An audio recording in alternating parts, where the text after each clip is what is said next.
1056번째 책 소개입니다. 책에서 일부 내용을 발췌하여 소개드립니다.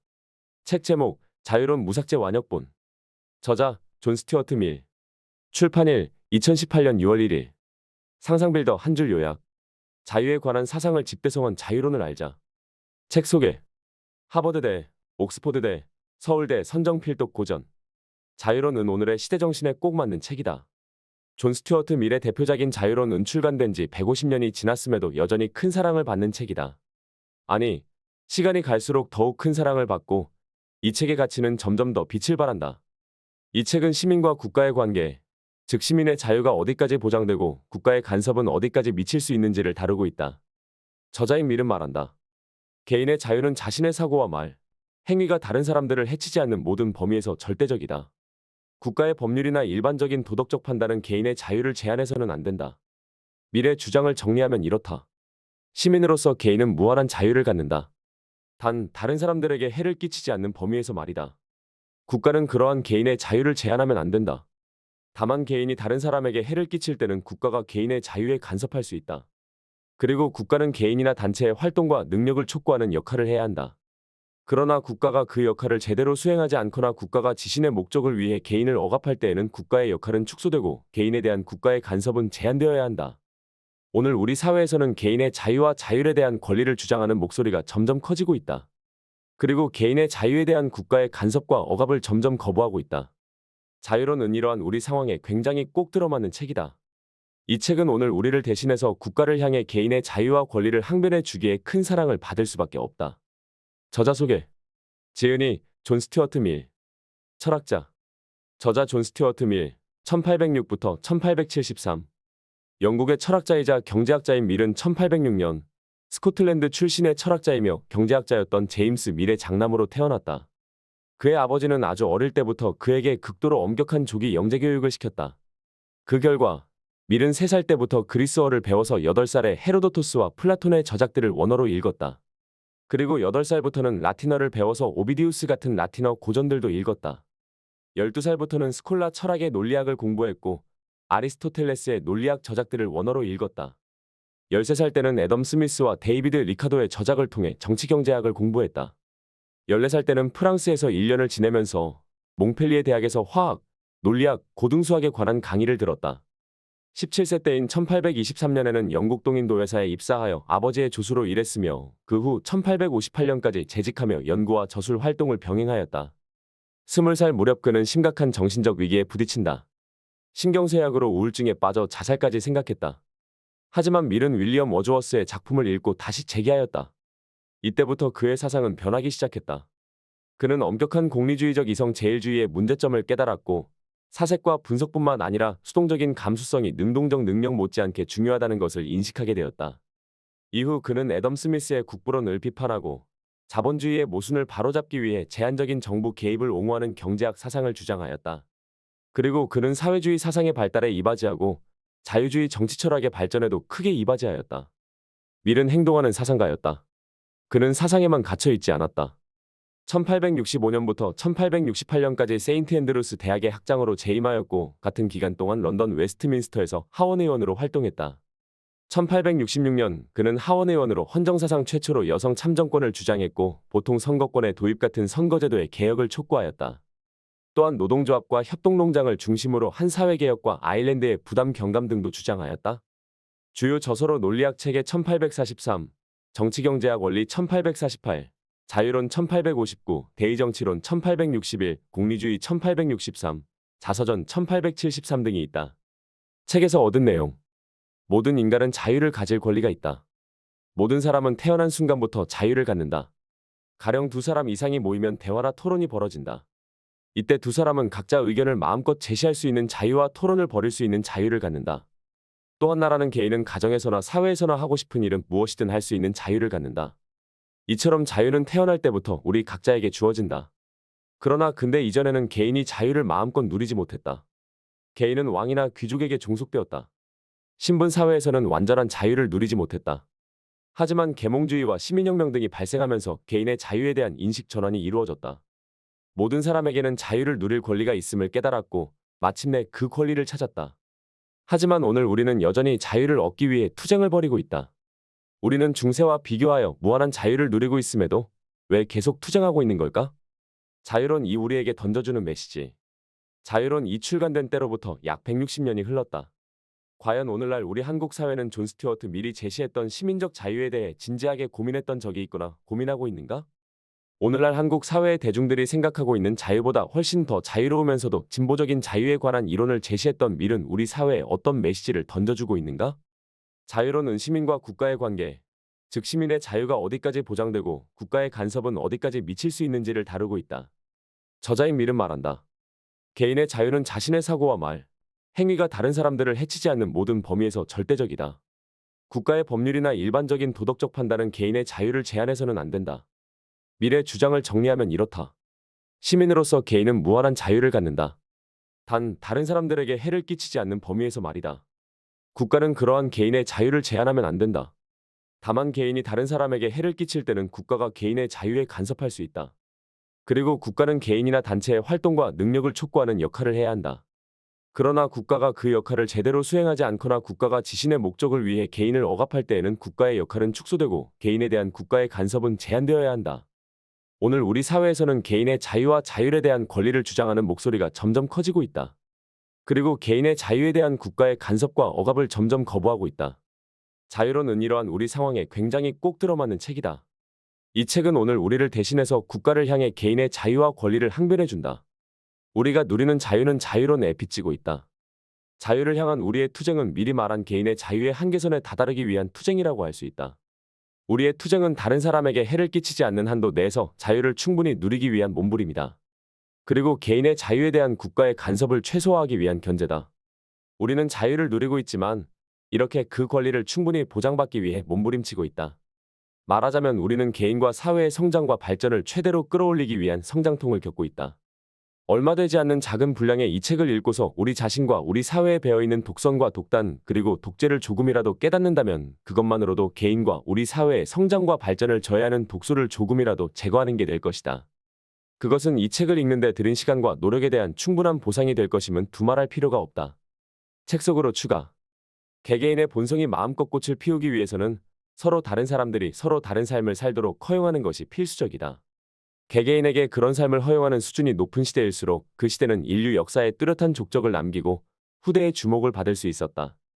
오늘날의 자유 개념은 한편으로는 오직 개인 자신에게만 관련이 있는 일들에서 철저하게 보장되어야 할 개인의 자유를 너무나 아무렇지도 않게 침해하는 쪽으로 작용하고 있다. 그리고 다른 한편으로는 어떤 행동들과 관련해서 한 개인이 하고 싶은 대로 하도록 내버려 두면 그들의 자녀들의 삶은 비참하게 되고 타락하게 될 뿐만 아니라 그들의 그런 행동들로 인해 어떤 식으로든 상당한 영향을 받는 사람들에게 이런저런 해악들을 끼치는 것을 막기 위해서는 국가가 거기에 개입하여 규제해야 하는 것이 마땅한데도 그런 개입을 부정하고 거부하는 쪽으로 작용하고 있다. 하지만 나는 안전함이 보장되는 실천적인 원칙, 항상 염두에 두어야 할 이상, 난제를 극복하기 위한 온갖 조치들을 검증하는 데 필요한 기준을 다음과 같은 말로 표현할 수 있다고 믿는다. 효율성이 유지되는 한도 내에서는 권력을 최대한으로 분산시켜라. 하지만 정보는 가급적 최대한 한 곳으로 집중시키고 그곳에서 정보를 분배하라.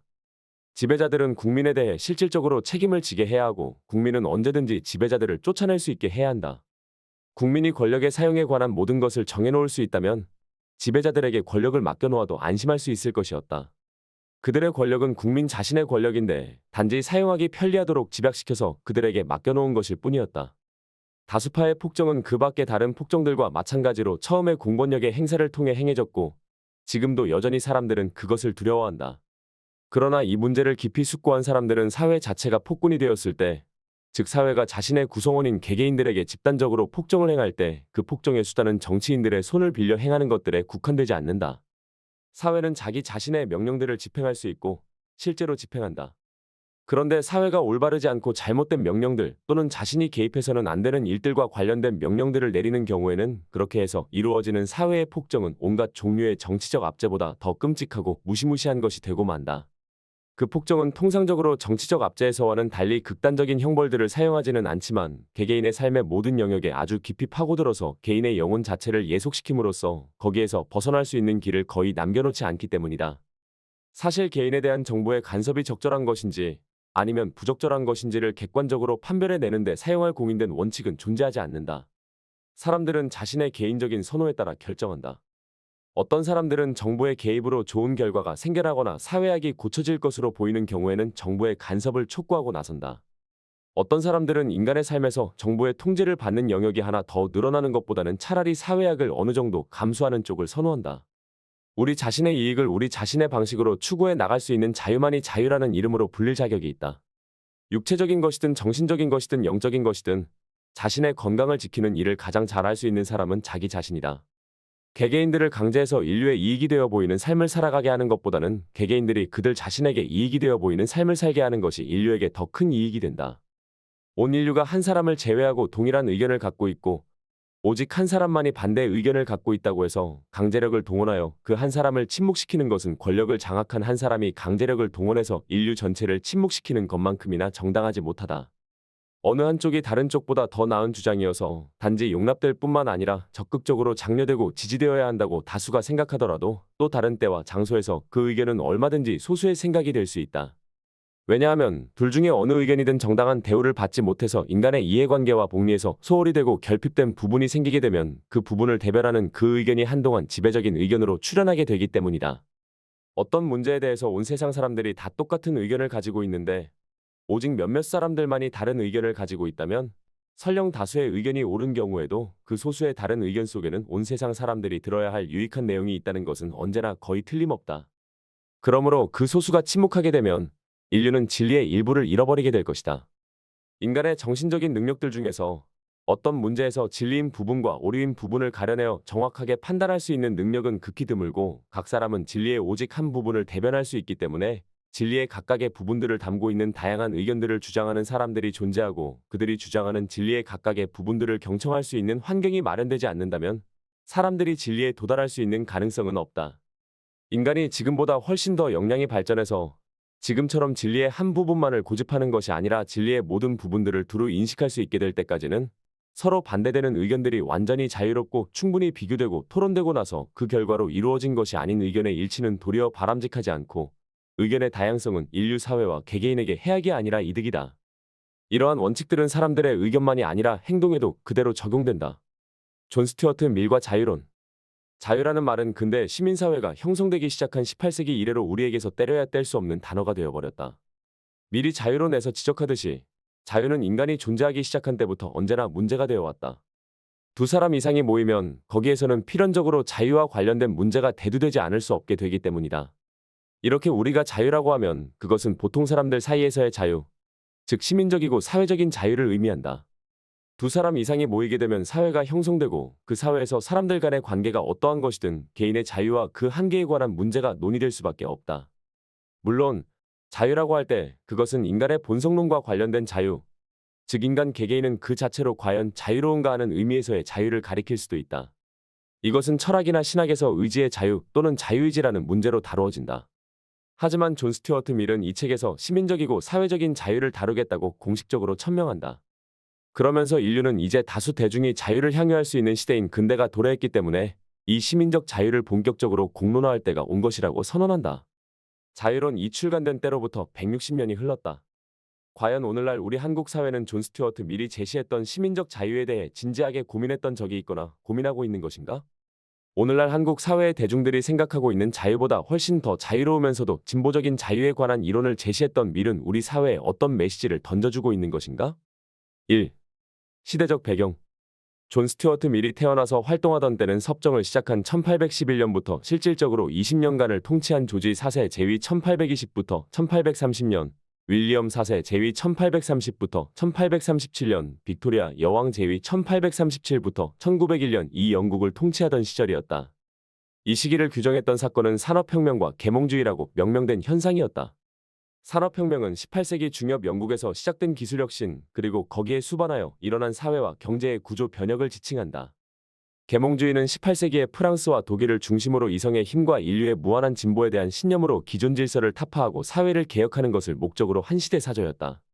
이로 인해 영국의 변화가 본격적으로 시작되어 존 스튜어트 밀이 태어나서 활동한 기간의 배경을 이루게 된다. 먼저 조지 4세는 프랑스 혁명과 산업혁명의 과도기를 잘 넘겼다. 그의 업적은 심사령 폐지 1828년과 가톨릭교도 해방법안 1829년을 승인함으로써 비국 교도들과 가톨릭 교도들이 자신들의 오랜 수건이었던 종교의 자유와 시민적 권리를 회복할 수 있게 해준 것이었다. 이 종교의 자유와 시민적 권리는 존 스튜어트 밀의 자유론에서 중요하게 다루어지는 주제가 된다. 이렇게 조지 4세는 심사령 폐지와 가톨릭 교도 해방령을 통해 종교적 난제들을 해결하였지만 윌리엄 4세에게는 의회개혁이라는 중요한 숙제가 남겨졌다. 의회를 새롭게 구성해야 하는 과제는 산업혁명으로 인한 사회구조의 변화가 불러온 것이었다. 당시 영국 의회는 17세기 이후 아무런 변화도 없이 여전히 지주 계급이 약간의 대상인 금융가들을 흡수하여 의회 내의 지배 세력을 형성하고 있었다. 그러나 산업혁명이 급속히 진행되면서 산업자본가와 노동자 계층이 형성되어 정치 참여를 요구하게 되었다. 1832년에 제1차 선거법 개정이 이루어지면서 의회에서 지주 계급의 세력은 상당히 퇴조하고 시민 계급 세력이 대두됨으로써 의회 개혁은 어느 정도 완성된다. 이러한 정지 작업을 토대로 해서 영국은 빅토리아 여왕의 치세하에서 대영제국의 황금기를 맞이한다. 이 시대는 양대 정당에 의한 의회 정치가 정착되어서 왕은 군림하지만 통치하지는 않는다는 영국 왕실의 전통이 시작된 때이기도 했다. 빅토리아 여왕이 즉위한 19세기 중반은 제국주의 확장으로 인한 대외 전쟁으로 경제가 불안정했고 노동자 계급을 중심으로 1811부터 1817년까지 영국의 중부와 북부의 직물공업지대에서 일어났던 기계 파괴운동인 러다이트 운동을 시작으로 1838부터 1848년까지 노동자들이 참정권을 얻기 위해 벌인 차티스트 운동까지 일어나는 등 사회는 급변하고 있었다. 이러한 사회적 상황 속에 즉위한 빅토리아 여왕의 정치적 성향은 자유주의를 추구하는 것이어서 자유당을 옹호하고 보수당을 싫어하였다. 이 시기에 지주 세력을 대표하는 보수당의 디즈레일리와 산업자본가를 대표하는 자유당의 글래드스턴이 교대로 수상직을 맡았다.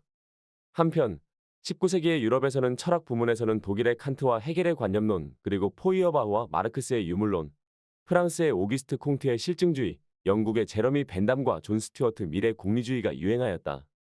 이렇게 밀이 태어나서 활동했던 시대는 계몽주의 시대 17부터 18세기가 마무리되면서 프랑스 혁명이라는 결과물을 낳은 시대의 직접적인 영향 아래에서 근대의 국가와 근대의 시민사회가 본격적으로 형성되어 가고 있던 때였다. 밀은 자신의 아버지인 제임스 밀과 교분이 있던 제러미 벤담이나 오기스트 콩트 등과 같이 근대를 선도한 인물들을 어린 시절부터 접했다. 또한 아메리카 대륙에서 미국이라는 신생국가가 독립을 선언하고 1778년 유럽의 그 어느 국가보다도 더 민주적인 하나의 거대한 민주주의 국가와 사회를 창설하여 경영해 나갔는데 이것은 정의로운 민주사회 구현을 일생의 목표로 삼았던 밀에게는 프랑스 혁명과 더불어 뚜렷한 이정표가 되었다. 2. 존 스튜어트 밀의 생애. 존 스튜어트 밀은 1806년 5월 20일에 영국의 미들섹스 주 펜턴빌 로드니 가 13번지에서 스코틀랜드 출신의 철학자이자 역사학자이며 경제학자였던 제임스 밀과 해리엇 버로우 사이에서 장남으로 태어났다. 그의 아버지는 아주 어릴 때부터 그가 자기 또래의 아이들과 어울리는 것을 철저하게 차단하고서 제러미 벤담과 프랜시스 플레이스의 조언과 도움을 받아 밀에게 극도로 엄격한 조기영제 교육을 시켰다. 그 결과 밀은 3살 때부터 그리스어를 배워서 8살 때에는 이미 이솝 우화는 물론이고 헤로도토스와 플라톤의 저작들을 원어로 읽었고 영어로 된 많은 역사서들을 읽었으며 대수학과 물리학과 천문학을 배웠다. 8살부터는 라틴어를 배워서 오비디우스, 투키디데스 등과 같은 라틴어 고전들도 읽었는데 10살 무렵에는 플라톤과 데모스테네스의 저작들을 쉽게 읽을 수 있었다. 그리고 여가 시간에는 자연과학에 관한 책들과 돈키호테, 나 로빈슨 크루소 같은 대중소설들을 읽기도 했다. 12살부터는 스콜라 철학의 논리학을 공부했고 아리스토텔레스의 논리학 저작들을 원어로 읽었다. 13살 때는 애덤 스미스와 데이비드 리카도 등의 저작들을 통해 정치경제학을 공부했다. 아버지의 친한 친구였던 리카도는 어린 밀을 자기 집으로 초대해서 함께 산책하며 정치경제학에 관한 대화를 나누곤 했다. 14살 때에는 제러미 벤담의 동생인 세뮤얼 벤담, 1757부터 1831년에 가족과 함께 프랑스에서 1년을 지내면서 몽펠리에 대학에서 화학, 동물학, 논리학, 고등수학에 관한 강의를 들었다. 프랑스를 오가며 파리에 있을 때에는 아버지의 친구였던 경제학자 장바프티스트세의 집에 머무르면서 사회주의 사회개혁가인 생시몬과 많은 정계 인사들을 만났다. 그리고 오기스트 콩트와는 서신을 통해 교류하였는데 나중에는 그를 재정적으로 후원하기도 했다. 17살 때인 1823년에는 아버지가 재직하고 있던 영국 동인도 회사에 입사했다. 그 후로 그는 1858년까지 36년 동안 그 회사에 재직하면서 연구와 저술 활동을 병행하게 된다. 20살 무렵부터 그는 신경쇠약으로 우울증에 빠져 몇 달을 보내면서 자살까지 생각했다. 이때 그는 자신의 삶의 목표인 정의로운 사회가 구현되면 과연 자기가 행복해질 수 있을지를 자문했지만 그럴 수 없다고 결론을 내렸고 이로 인해 그동안 자신의 그러한 삶의 목표를 위해 자신의 힘을 쏟음으로써 얻었던 행복을 상실했기 때문이었다. 그런 와중에서 윌리엄 워즈워스의 시와 장 프랑수와 마르몽텔의 작품을 읽고 다시 기쁨을 되찾아서 정의로운 사회를 구현하기 위한 자신의 삶의 목표를 위해 계속해서 힘써 나갈 수 있게 되었다. 특히 24살 때인 1830년에 해리엇 테일러를 만나 교제하게 된 것은 그가 정신적인 안정을 되찾는 데 결정적인 역할을 했다. 테일러는 유부녀로서 남편인 존 테일러와 함께 자유주의적인 유니테리언주의 활동을 하면서 급진적인 정치 사상을 토대로 여성의 참정권 운동을 벌인 여성이었다. 밀은 해리엇 테일러와 오랫동안 지적인 교류를 하며 친밀하게 지내다가 남편이 죽자 그녀와 교제한 지 21년 만인 1851년에 그녀와 결혼하였다. 탁월한 능력을 지닌 여성이었던 테일러는 밀과 처음으로 만난 이후에 계속해서 밀의 사상과 저작에 상당한 영향을 미쳤다. 자유론 1859년과 여성의 종속 1869년 같은 저작들은 테일러의 직접적인 영향으로 저술된 것으로 알려져 있다. 하지만 테일러는 결혼한 지 8년도 채 되지 않은 1858년에 밀과 함께 프랑스를 여행하다가 아비뇽에서 폐출혈로 사망했다. 밀은 그녀가 죽은 직후에 출간된 자유론의 최종적인 개정본에서 책의 서두에 자신에 대한 그녀의 영향력이 어떠했는지를 감동적으로 진술하고 있다. 동인도 회사에 입사한 밀은 심사국에 배치되어 보조심사관으로서 20년 동안 영국 동인도 회사와 인도 정부 간의 교섭 업무를 맡았고 1856년에는 심사국의 책임자로 임명되었다. 동인도 회사가 문을 닫자 밀도 공직에서 은퇴했다. 그 후에 그는 1865년부터 1868년까지 세인트 앤드루스 대학의 학장으로 재임하였고 같은 기간 동안 런던 웨스트민스터에서 자유당 소속의 하원의원으로 선출되어 활동했다. 1866년에는 영국 헌정사상 최초로 의회에서 여성 참정권을 주장했고 비례대표제와 보통선거권의 도입 등과 같은 의회와 선거, 제도의 개혁을 촉구했으며 노동조합과 협동농장을 중심으로 한 사회개혁을 주장하기도 했다. 밀은 하원의원 재선에 실패한 뒤에는 거의 프랑스에 머물다가 1873년에 아비뇽에서 죽었고 부인 해리엇 테일러와 나란히 묻혔다. 3. 존 스튜어트 밀의 저작과 사상. 밀은 철학, 윤리학, 정치학, 경제학, 논리학 등과 같은 분야에서 많은 저작들을 남겼다. 그의 주요 저작들로는 논리학 체계 1843년, 정치경제학 원리 1848년, 자유론 1859년, 대의정보론 1861년, 공리주의 1863년, 여성의 종속 1869년, 자서전 1873년이 있다. 철학과 윤리학 분야에서는 제러미 벤담의 영향을 받아 공리주의를 자신의 모든 사상의 기초로 삼았고 이것은 자유론의 토대가 되었다. 경제학 분야에서는 애덤 스미스의 국부론을 비판하면서 사유재산의 보장과 함께 자본주의의 모순을 시정하기 위한 정부의 제한적인 개입을 옹호하는 경제학 사상을 주장하였다. 그의 정치경제학 원리는 고전경제학의 완결판이라는 평가를 받는 저작으로서 고전경제학을 계승하면서도 사회주의의 주장을 부분적으로 받아들여서 분배를 개선하고 사회의 점진적 개혁을 주장하는 이론을 담고 있다. 논리학에서는 실증주의적인 사회과학 방법론을 체계화하였다. 자유론 같은 저작들을 통해서 자유주의 정치 철학의 발전에 크게 기여하였다. 특히 자유론에서는 인간 정신은 토론과 경험을 통해서 잘못을 시정시킬 수 있는 능력을 지니고 있고 다른 사람들에게 피해를 주지 않는 경우에는 개인의 행동은 다수와 다르다는 이유로 박해를 받아서는 안 된다는 전제 아래에서 다수의 전횡으로부터 개인의 자유를 보호하기 위한 사상의 자유, 선택의 자유, 결사의 자유를 강조했다. 그렇게 해서 개성이 발달하게 되면 개개인의 삶만이 아니라 사회 전체가 활력이 넘치게 된다는 인식을 토대로 사회나 국가가 개인에 대해 행사하는 권력이 도덕적으로 정당성을 지닐 수 있는 한계를 제시한다.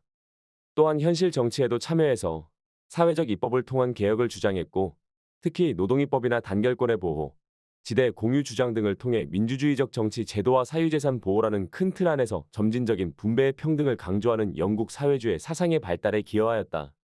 또한 사회적 공공복리의 실현을 위해서 보통선거와 비밀선거를 기반으로 한 의회 제도와 선거, 제도의 개혁을 주장하였고 여성에게도 교육의 기회뿐만 아니라 시민적 자유와 경제적 기회를 남자와 대등하게 주어야 한다고 주장하였다. 이러한 주장들은 대의정보론과 여성의 종속에 표현되어 있다. 1. 공리주의. 앞에서 말했듯이 밀은 자신의 스승이었던 제러미 벤담의 공리주의를 나름대로 수정한 것을 자신의 사상의 기초로 삼았다. 벤담의 공리주의는 최대의 행복 원칙이라는 정식으로 표현된다. 이것은 사람은 언제나 최대의 행복을 산출할 수 있는 방식으로 행동해야 한다는 원칙이다.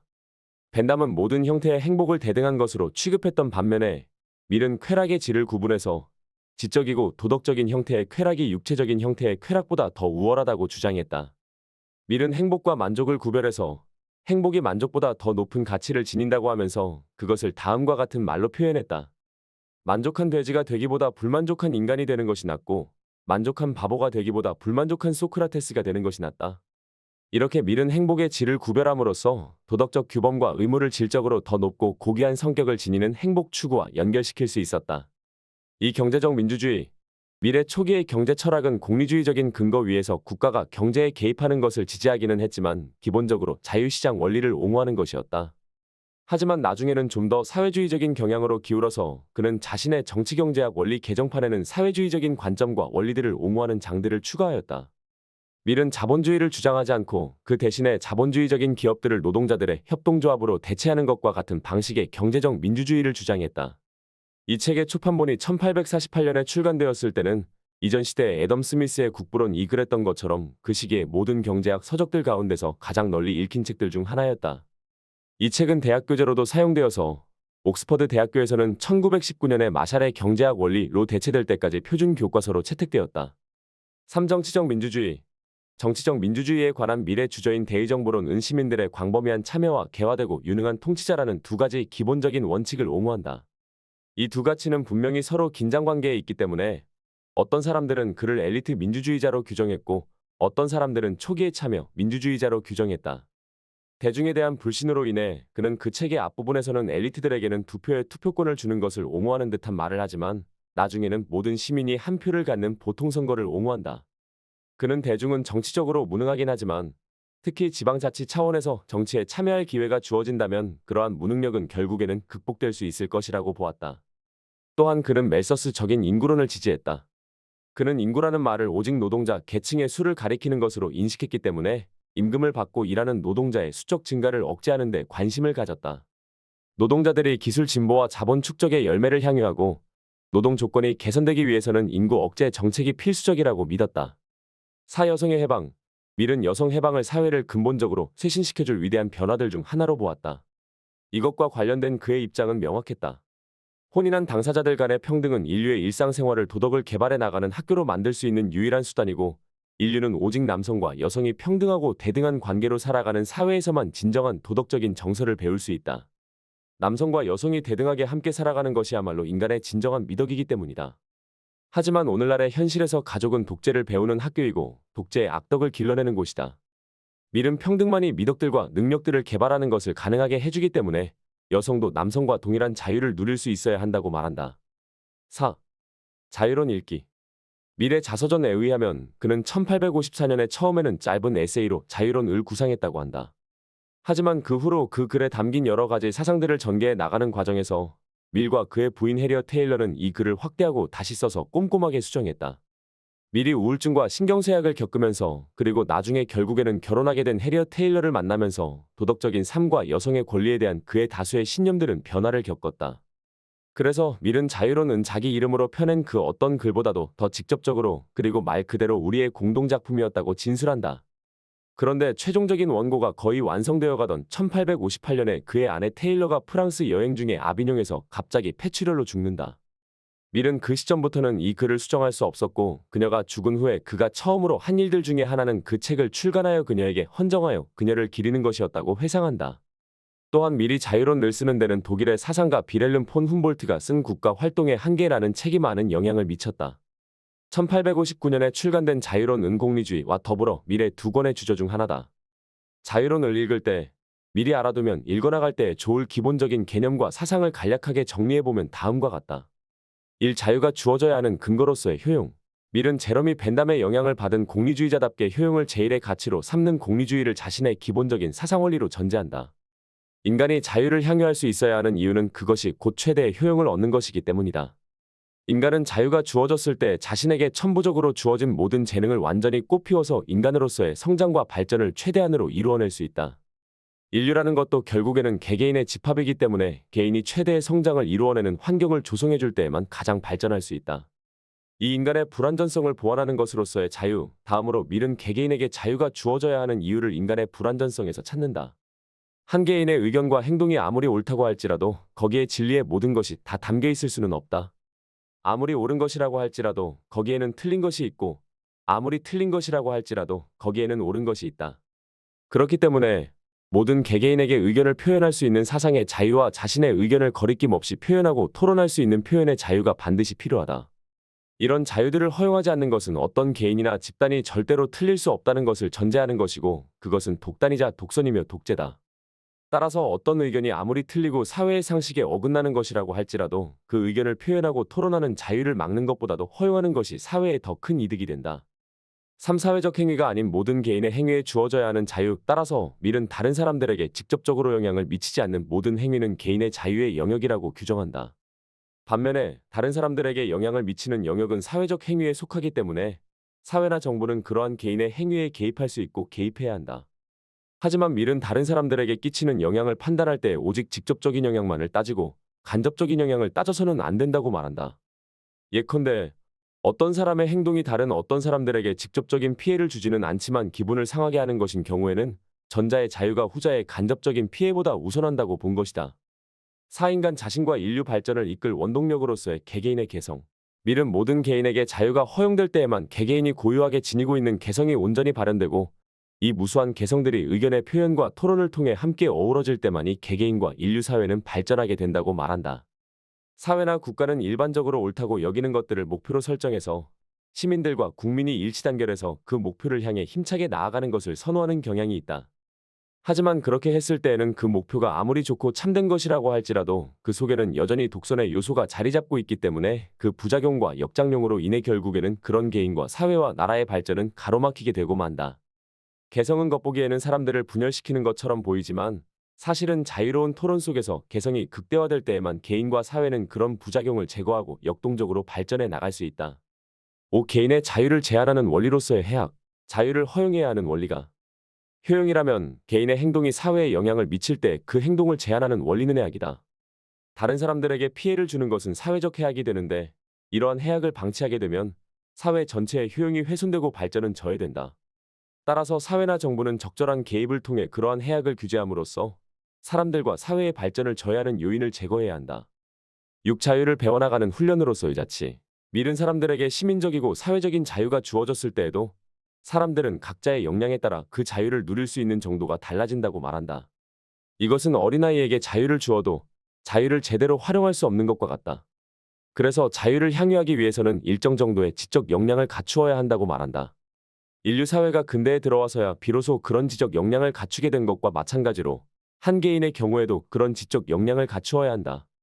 이제 자유가 대중화된 근대 사회에서 개개인으로 하여금 그 자유를 누릴 수 있게 하기 위해서는 훈련이 필요한데 그 훈련은 모든 사람들이 시민적이고 사회적인 활동에 참여하는 데서 이루어진다.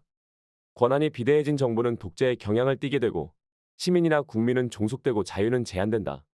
따라서 근대 시민사회에서 모든 시민들이 지역사회나 국가적인 사업에서 정부의 관료들이 하는 것과 같은 자치 활동을 지속적으로 해나감으로써 자신들의 일을 스스로 처리하는 역량을 키우는 것은 개인과 사회의 시민적 자유를 지켜나가고 발전시켜 나가는 데 필수적이다. 7. 자유를 누릴 수 있는 조건으로서의 지적 역량. 밀은 미성년자가 자유를 제대로 누릴 수 없는 것과 마찬가지로 미성년 상태의 미숙한 사회와 대중은 시민적 자유를 제대로 누리는 것이 불가능하다고 말한다. 여기에서 자유와 민주의 관계에 관한 문제가 생겨난다. 왜냐하면 미숙한 대중이 자유를 향유하는 것이 어렵다는 것은 민주주의 체제를 향유하는 것도 어렵다는 말이 되기 때문이다.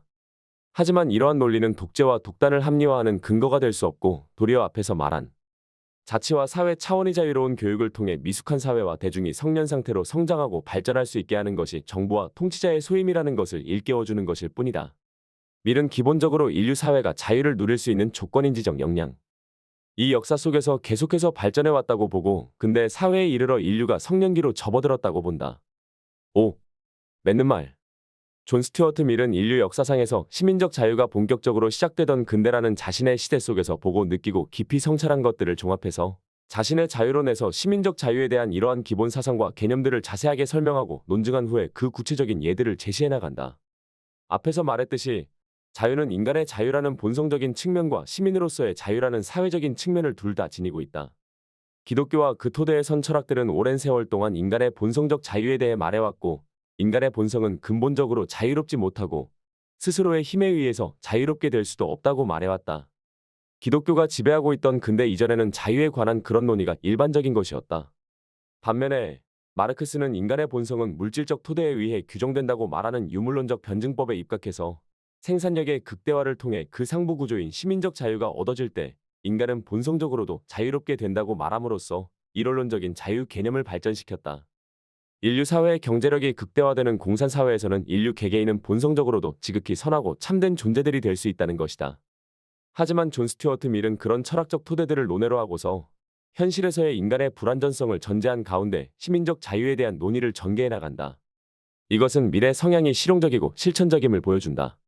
그래서 그는 현실의 인간 사회 속에서 어떻게 하면 최대의 자유가 허용되게 함으로써 개개인과 사회의 성장과 발전이 최대의 효용을 얻게 할 수 있는지를 논한다. 밀의 사상을 따라 말해본다면 기독교와 마르크스는 둘 다 옳은 부분이 있고 틀린 부분이 있기 때문에 이 둘은 치열한 토론을 통해 진실을 발견해 나가는 것이 정답이다. 실제로 밀은 이 책에서 그런 내용을 암시하고 있다. 얼마 되지 않는 작은 분량의 이 자유론을 읽고서 우리 자신과 우리 사회에 배어있는 독선과 독단과 독재를 조금이라도 깨닫는다면 그것만으로 그 개인과 우리 사회의 성장과 발전을 저해하는 독소를 조금이라도 제거하는 것이 될 것이기 때문에 이 책을 읽는데 들인 시간과 노력에 대한 충분한 보상이 될 것임은 두말할 필요가 없을 것이다. 지금까지 상상빌더였습니다. 감사합니다.